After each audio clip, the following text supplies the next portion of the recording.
ഈശോ മിശിഹായിക്ക് സ്തുതിയായിരിക്കട്ടെ. ഫുദോച്ചാടന അനുഭവ പാഠങ്ങളുടെ 47ാമത്തെ സെഷനിലേക്ക് ഈശോയുടെ നാമത്തിൽ ഹൃദ്യമായ സ്വാഗതം. Hallelujah, hallelujah, hallelujah. ഇവിടെ ധ്യാനകേന്ദ്രത്തില് വാഗമണ്ണിലെ മൗണ്ട് നെബോയില് സഹായം തേടി വന്ന ഒരു പെൺകുട്ടി താൻ എങ്ങനെയാണ് ബന്ധനാവസ്ഥയിലേക്ക് പോയത് എന്നതിനെ കുറിച്ച് പങ്കുവച്ചപ്പോൾ അവൾ പങ്കുവച്ച ഒരു കാര്യം, അവള് കേരളത്തിന് പുറത്തുള്ള ഒരു വലിയ നഗരത്തിലെ വലിയൊരു സ്ഥാപനത്തിൽ ജോലി ചെയ്യുകയാണ്, നേഴ്സായിട്ട് വലിയൊരു ആശുപത്രിയിൽ. പക്ഷെ അവളുടെ വീട്ടിൽ ഉള്ളവരുമായിട്ട് അവൾക്ക് സ്നേഹമാണ്, ഇഷ്ടമാണ്. പക്ഷേ വീട്ടിലേക്ക് അവള് ഡ്യൂട്ടി കഴിഞ്ഞ് മുറിയിൽ ഇങ്ങനെ ഫ്രീ ടൈമിലായിരിക്കുമ്പം എപ്പം വിളിച്ചാലും ഓരോ കാര്യം പറഞ്ഞ് പിണങ്ങി വഴക്കുണ്ടാക്കി അവസാനിപ്പിക്കാറുണ്ടായിരുന്നുള്ളൂ. അപ്പോൾ പറയാമായിരുന്നു, കൂട്ടുകാരെല്ലാവരും വീട്ടിലേക്ക് വിളിച്ച് സന്തോഷം സ്നേഹമായിട്ട് മിണ്ടിയിരിക്കുമ്പോൾ ഞാൻ വീട്ടിലേക്ക് വിളിച്ച് വഴക്കാം. കാരണം വീട്ടിൽ പ്രത്യേക സാഹചര്യമാണ്. അപ്പം മരിച്ചു പോയിരുന്നു, ആങ്ങളെ വല്ലാത്തൊരു അസ്വസ്ഥതയിലാണ്, ആങ്ങളയ്ക്ക് പെങ്ങോട് ഭയങ്കര വെറുപ്പാണ്. ആ ഒരു പശ്ചാത്തലമാണ് എപ്പോഴും ഇങ്ങനത്തെ ഒരു അസ്വസ്ഥ ചെന്ന് ഈ ഫോൺ സംഭാഷണം അവസാനിക്കേണ്ട വരുത്തിയിരുന്നത്. നിരന്തരം എന്നോട് ഇങ്ങനെ സംഭവിച്ചു കഴിഞ്ഞപ്പോൾ അവള് പറയുകയാണ്, കൂട്ടുകാരൊക്കെ ഇങ്ങനെ സ്നേഹമായിട്ട് മിണ്ടിക്കഴിഞ്ഞിട്ട് എന്തെങ്കിലും സിനിമ കണ്ടൊക്കെ ഇങ്ങനെ സമയം പോക്കുമ്പോൾ ഞാൻ ഈ വഴക്കുണ്ടാക്കിയിട്ട് വെച്ചിട്ട് ഞാനും സിനിമ കാണാൻ കയറും. പക്ഷെ എനിക്ക് ഈ അരിശം കാരണം ഞാനിങ്ങനെ ക്രൂരമായ രംഗങ്ങളുള്ള സിനിമകൾ, അങ്ങനത്തെ വീഡിയോകൾ തന്നെ കാണാൻ തുടങ്ങി. എനിക്കത് ഭയങ്കര രസമായിരുന്നു. കാരണം എനിക്ക് വീട്ടുകാരുടെ അരിശമാണ്. ആ അരിശം തീർക്കാൻ വേണ്ടി മനഃപൂർവ്വം അങ്ങനെ ക്രൂരതയുടെ കാര്യങ്ങൾ കാണാനായിട്ട് തുടങ്ങി എന്ന് പറയുകയായിരുന്നു. അപ്പോൾ അങ്ങനെ ക്രൂരതയുടെ വീഡിയോകൾ കണ്ടിട്ടാണ് അവള് പൈശാചിക സൈറ്റുകൾ ചെന്ന് കയറാൻ ഇട വന്നത്. അതാണ് നമുക്ക് പിന്നെ കെണിയായിട്ട് ഭവിച്ചത്. അപ്പോൾ ഈ ക്രൂരതയുടെ വീഡിയോകൾ കാണുക എന്ന് പറയുന്നത് നേരെ പൈശാചിക മേഖലയ്ക്ക് നമ്മുടെ ജീവിതങ്ങളെ കൊണ്ടുപോകാവുന്ന ഒരു കാര്യമാണ്. നമ്മൾ തിരിച്ചറിയണം. മത്തായിയുടെ സുവിശേഷത്തില് 15-ാം അധ്യായം 22-ാമത്തെ വാക്യത്തില് കാനാൻകാരി സ്ത്രീ ഈശ്വര പക്കൽ എത്തിയിട്ട് തൻ്റെ മകൾക്ക് വേണ്ടിയിട്ട് കരഞ്ഞ് അപേക്ഷിക്കുന്ന രംഗം നമ്മൾ കാണുന്നുണ്ടല്ലോ. അപ്പോൾ ആ അമ്മ തൻ്റെ മകളുടെ അവസ്ഥ പങ്കുവെക്കുമ്പോൾ പറയുന്ന ഒരു കാര്യം, എൻ്റെ മകളെ പിശാച് ക്രൂരമായി ആവസിച്ചിരിക്കുന്നു.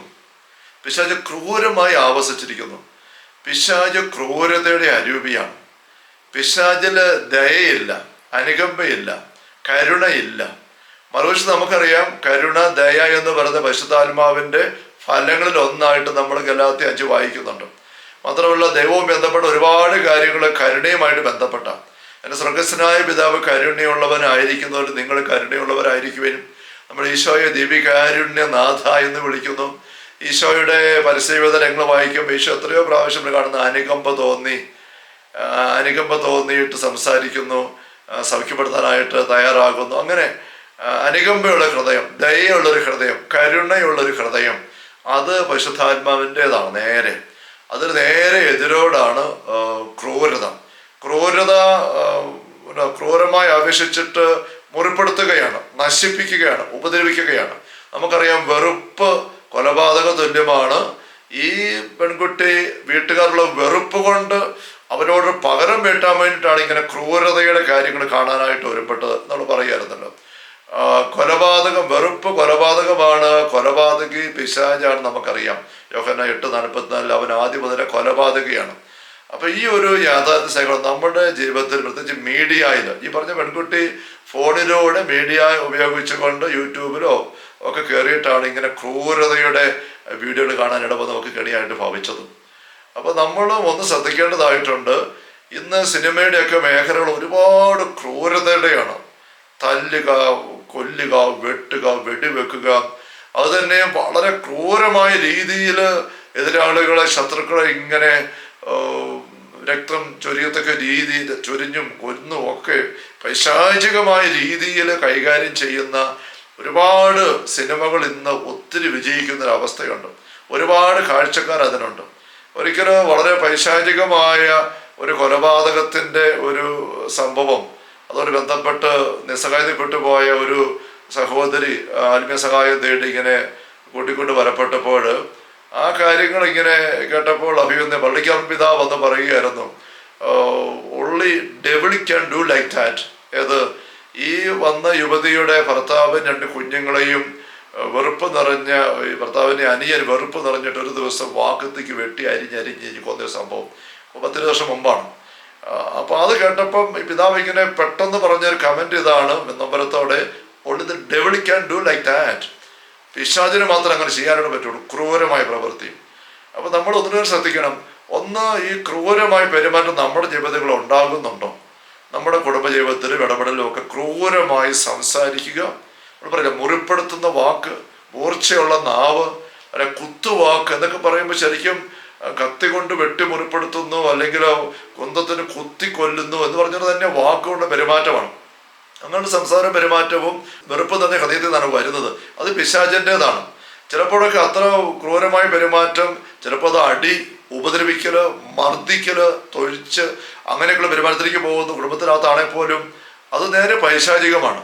വേറെ ചില അവസരത്തിൽ ക്രൂരമായിട്ട് അവഗണിക്കുന്ന രീതിയുണ്ട്. നോക്കുന്നേ ഇല്ല, മിണ്ടുന്നേ ഇല്ല, അവിടെ കിടക്കട്ടെ, മാറിയിരിക്കട്ടെ, അങ്ങനെ വിഷമിച്ചിരിക്കുന്ന ആൾക്കാരെ അങ്ങനെ ഇട്ടിട്ട് ക്രൂരതയോടെ അവഗണിക്കുന്നതും പൈശാചികം തന്നെയാണ്. അങ്ങനെയുള്ള നമ്മുടെ പെരുമാറ്റങ്ങളിൽ സംസാരമാകട്ടെ, പെരുമാറ്റമാകട്ടെ, അല്ലെങ്കിൽ ഇങ്ങനെ ഒഴിവായി പോകുന്ന പെരുമാറ്റത്തിൻ്റെ സരികൾ എവിടെയാട്ടെ, ക്രൂരതയുടെ ഒരു രീതി നമുക്ക് കയറരുത്. അതുപോലെ തന്നെയാണ് നമ്മളിപ്പോൾ ഈ യുവതി പറഞ്ഞ പോലെ ക്രൂരതയുടെ വീഡിയോകളും സിനിമകളും നമുക്ക് ആസ്വദിക്കാൻ സാധിക്കുന്നുണ്ടോ? അതൊരു അപകട സൂചനയാണ്. നമ്മുടെ ഉള്ള് ഒരു വക പരിശുദ്ധാത്മാവിന് ചേർന്ന ഒരവസ്ഥയിൽ നിന്നും പൈശാചിക അരുവിക്ക് കയറുന്നിറങ്ങാവുന്ന നിയന്ത്രിച്ച് വലിച്ചു കൊണ്ടുപോകുന്ന അവസ്ഥയിലേക്ക് നമ്മുടെ ഉള്ള് അതപ്പതിച്ച് കല്ലിച്ച് മരവിച്ച് പോയിട്ടുണ്ടായിരിക്കാം, അല്ല പോയിട്ടുണ്ട് എന്നതിൻ്റെ ഒരു സൂചനയാണത്. ദൈവത്തിൻ്റെ ആത്മാവ് ഉള്ള വ്യക്തി എപ്പോഴും മൃദു ഹൃദയം, മൃദു മനസ്സാക്ഷി, അങ്ങനെയാണ്. അവർക്ക് ക്രൂരമായിട്ട് സംസാരിക്കാനേ പെരുമാറൊന്നും പറ്റത്തില്ല. അതുകൊണ്ട് അങ്ങനത്തെ രംഗങ്ങൾ ആസ്വദിക്കാനും പറ്റിയല്ല. അപ്പോൾ ക്രൂരമായ രംഗങ്ങൾ നമുക്ക് ആസ്വദിക്കാനും കണ്ടിരിക്കാനും അങ്ങനെ വീഡിയോ സിനിമകളും അത് മുഴുകാൻ പറ്റുന്നുണ്ട്. സ്നേഹമുള്ളവരെ, നമ്മളുടെ ആത്മീയ അവസ്ഥയെ നമ്മൾ ഗൗരവകരമായ ഒരു അപകടത്തിൽപ്പെട്ടിട്ടുണ്ട്, അല്ലെ അധപതിച്ചിട്ടുണ്ട് എന്നൊരു സൂചനയാണ്. അതുപോലെ തന്നെയാണ് വീഡിയോ ഗെയിമുകൾ. നമ്മുടെ ചെറുപ്പക്കാരും യുവജനങ്ങളൊക്കെ അനേകര് ഒത്തിരി സമയം വീഡിയോ ഗെയിം കളിക്കാൻ ഉപയോഗിക്കുന്നുണ്ട്. നല്ല ക്രിയേറ്റീവായിട്ടുള്ള ഗെയിമുകളൊക്കെ ഉണ്ട്. നമുക്കത് പുറത്തുള്ള കളികൾ പോലെ തന്നെ വീഡിയോ ഗെയിമുകളും ഒരല്പമൊക്കെ ഉപയോഗിക്കുന്ന ചിലപ്പോൾ ഒരു ബുദ്ധിക്കും ഒരു വികാസവും മനസ്സിൻ്റെ കരുത്ത് ഒരു ഉന്മേഷം തന്നെ സഹായിക്കും. ഗെയിമുകൾ, കളികൾ, എപ്പോഴും റിക്രിയേഷൻ, അതിൻ്റെതായ പ്രാധാന്യമുണ്ട് നമുക്കറിയാം.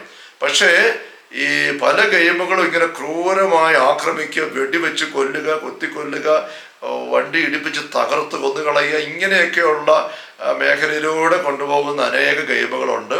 അതിനകത്ത് നമ്മൾ ഏർപ്പെട്ടു പോകുന്നിടത്ത് സ്നേഹമുള്ള സഹോദരങ്ങളെ, അങ്ങ് ഏർപ്പെടുന്ന വ്യക്തികൾ, കുഞ്ഞുങ്ങൾ, ഇവരാരും ഇല്ല, അവരുടെ ഉള്ളങ്ങൾ ഇങ്ങനെ മരവിച്ച അവസ്ഥയിലേക്ക് പോകുന്നു. ഇങ്ങനെ പോകുന്നിടത്ത് പൈശാചിക സ്വാധീനം അവർക്കുണ്ട് എന്നുള്ളൊരു വശം. ശക്തമായ അപകടം നിറഞ്ഞ പൈശാചിക ആക്രമണത്തിന് അവർ പെട്ടെന്ന് ഇരയാകാൻ സാധ്യതയുണ്ട്. അതാണ് ഞാൻ ഈ പറഞ്ഞതായി പെൺകുട്ടിക്ക് സംഭവിച്ചത്. Hallelujah, hallelujah. ഇവിടെ നമുക്ക് കാണുന്നതും കേൾക്കുന്നതും സംസാരിക്കുന്നതും ഇവിടുന്നൊക്കെ നമുക്ക് ദയയോടുകൂടെ, കരുണയോടുകൂടെ, സ്വർഗസ്വനായ പിതാവ് കരുണയുള്ളവനായിരിക്കുന്നത് നിങ്ങൾ കരുണയുള്ളവരായിരിക്കുവിൻ. ആ കരുണയും ദയയും അനുകമ്പയും സ്നേഹത്തിൻ്റെ അടുപ്പമിട്ടുള്ള ഒരു പെരുമാറ്റവും സംസാരവും പ്രവൃത്തി ഒന്നും ഉണ്ടാകാതെയുള്ള ഒരു ജാഗ്രത നമുക്ക് എടുക്കാനായിട്ട് ശ്രദ്ധിക്കാം. Hallelujah, hallelujah. കർത്താവേ യേശുമിശിഹായുടെ സമൃദ്ധമായ കൃപയും അനുഗ്രഹങ്ങളും പിതാവായ ദൈവത്തിൻ്റെ അവർണ്ണനീയമായ സ്നേഹവും പരിശുദ്ധാത്മാവായ ദൈവത്തിൻ്റെ നിരന്തരമായ സാന്നിധ്യ സഹവാസ സ്നേഹമുള്ള സഹോദരരെ നാം ഓരോരുത്തരോടും കൂടെ ഉണ്ടായിരിക്കട്ടെ, ഇപ്പോഴും എപ്പോഴും എന്നേക്കും. ആമേൻ. Ave Maria, Ave Maria, Ave Maria. Isho മിശിഹായ്ക്ക് സ്തുതി ആയിരിക്കട്ടെ.